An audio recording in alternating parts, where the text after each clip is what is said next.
ਬਾਬੇ ਭੰਗੜਾ ਪਾਉਂਦੇ ਨੇ।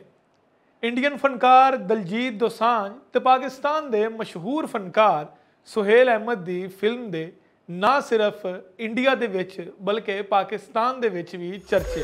Let me introduce Lyra Galaxy Underwear। ये तो तुम्हारे सब आइडियाज हैं, कुछ रेडी नहीं है। सर मैं आइडिया वाला भांडिया वाला थोड़ी सर। इनू बापू मरे दा भोरा दुख नहीं, इनू इन्ना चाह काते चढ़िया है। चाह चढ़े ना, इनू 5 मिलियन दा इंश्योरेंस क्लेम मिलिया बापू मरे दा। जग्गी इनू कहंदे बिजनेस आइडियाज। आपां एमी स्पेस चड्डियां चक्की फिरदे आ।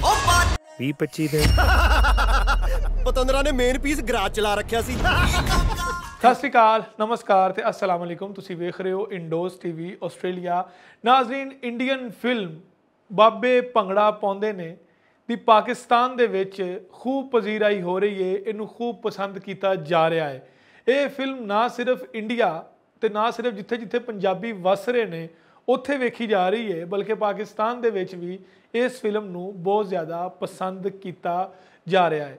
ਪਾਕਿਸਤਾਨ ਦੇ ਇੱਕ ਬਿਹਤਰੀਨ ਫਨਕਾਰ, बल्कि असी कहांगे कि स्टेज की दुनिया का बेताज बादशाह सुहेल अहमद इस फिल्म दे विच बहुत वधिया अदाकारी करते नज़र आ रहे हैं। इस फिल्म के मरकजी किरदार वो ही ने क्योंकि वो इस फिल्म दे विच एक बाबे का किरदार अदा कर रहे हैं।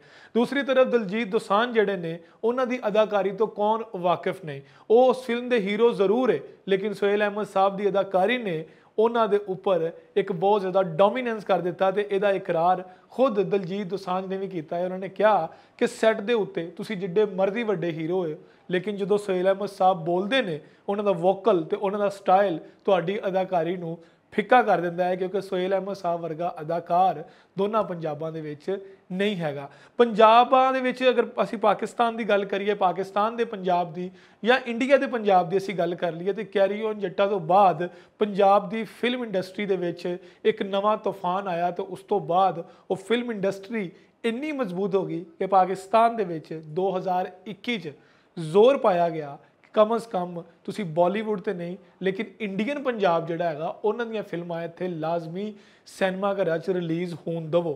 इस प्रैशर नूं कबूल किया गवर्नमेंट ने तो उस वेले दे वज़ीर इतलाह जिहड़े सी उन फवाद चौधरी उन्हां साहब ने ये इजाज़त दी कि जिहड़ा भी प्रोड्यूसर या डायरैक्टर जिहड़ा कि इंडियन पंजाब दा होवे, अगर उहदी कोई फिल्म जिहड़ी है वो आ रही होवे तो उस फिल्म नूं पाकिस्तान दे विच ज़रूर रिलीज़ किया जाएगा, जरूर नशर किया जाएगा। हुण बाबे भंगड़ा पाउंदे ने इस वेले पाकिस्तान के सिनेमा भी रिलीज़ हो गई है तो लोग जिहड़े ने तड़ा तड़े मूवी देख रहे हैं।